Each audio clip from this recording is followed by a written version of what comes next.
കോൺഗ്രസിന്റെ നിലപാടിനെ കുറിച്ച് ഇപ്പോൾ പറഞ്ഞല്ലോ. ഈ നിലപാട് ദേശീയ തലത്തിലുള്ള കോൺഗ്രസിന്റെ നിലപാടിനെ കുറിച്ച് പറഞ്ഞു. അത് തീർച്ചയായിട്ടും നല്ല നിലപാടാണ്. പക്ഷേ ദേശീയ തലത്തിൽ ഈ നിലപാടിനനുസരിച്ച് കോൺഗ്രസ് നേതാക്കൾ പ്രവർത്തിക്കുമെന്ന് താങ്കൾ കരുതുന്നുണ്ടോ? ഒന്നാമത്തെ കാര്യം, ഹരിയാനയിലെ കോൺഗ്രസിന്റെ പ്രധാനപ്പെട്ട നേതാവ് ദീപേന്ദർ ഹുഡ, ഈസ്റ്റേൺ യു പിയിലെ പൂർവാഞ്ചൽ മേഖലയിലെ നമുക്കറിയാം സുപ്രിയ ഷിൻഡെ, അല്ലെങ്കിൽ യു പിയിലെ സംസ്ഥാന അധ്യക്ഷനായിരുന്ന അജയ് റായ്, എല്ലാവരും അവിടെ പോയി കഴിഞ്ഞു. അവിടെ മുങ്ങിക്കുളിച്ച് സരയൂ നദിയിൽ കുളിച്ച് കഴിഞ്ഞ ദിവസങ്ങളിൽ വാർത്തയെല്ലാം ഹിന്ദുവിലും ഹിന്ദുസ്ഥാൻ ടൈംസിലും എല്ലാം വന്നതാണ്. ഇനി കമൽനാഥിൻ്റെ കാര്യം എടുക്കുക, അല്ലെങ്കിൽ ദിഗ്വിജയ് സിംഗിൻ്റെ കാര്യം എടുക്കുക. അതായത് കേരളത്തിലൊരു തെരഞ്ഞെടുപ്പും കൂടെ ഉള്ളതുകൊണ്ടും കൂടിയാണ്, കേരളത്തിൽ ഉൾപ്പെടെ തെരഞ്ഞെടുപ്പുള്ളത് കൊണ്ടും കൂടെ എടുത്തൊരു നിലപാടും കൂടിയാണത്. എന്ന് വെച്ച് കോൺഗ്രസിൻ്റെ പൊട്ടൻഷ്യൽ അല്ലെങ്കിൽ അവർക്ക് അങ്ങനെ ചെയ്യാനേ പറ്റുമെന്നുള്ളൊരു അവസ്ഥ അവർക്ക് ഉണ്ട് എന്നുള്ളതൊരു ശരിയാണ്.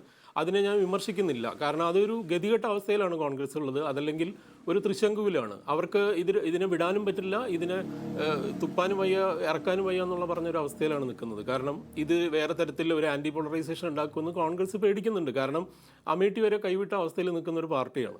അപ്പോൾ അവർക്ക് അതൊരു വലിയ നെഗറ്റീവ് ഫാക്ടർ ആകുമോ, ഒരു ആൻറ്റി ഇൻകംബൻസി ഉണ്ടാക്കുമോ എന്ന് അവർ പേടിക്കുന്നുണ്ട്. അതേസമയം സൗത്ത് ഇന്ത്യയിലെ വിശേഷിച്ച് കേരളത്തിലെ വോട്ട് ബാങ്കിനെ അല്ലെങ്കിൽ മുസ്ലിം വോട്ടൊക്കെ സ്പ്ലിറ്റ് ആവുന്നതിന് കാരണമാവുമെന്ന് അവർ ഭയക്കുന്നുണ്ട്. അപ്പോൾ ഒരു വല്ലാത്ത അവസ്ഥയാണ് അത്. അതിനെ ഞാൻ കുറ്റപ്പെടുത്തുന്നില്ല.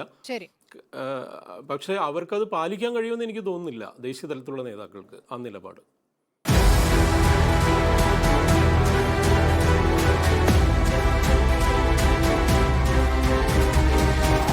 ഡിബേറ്റ് വിത്ത് സ്മൃതി പരുത്തിക്കാട്.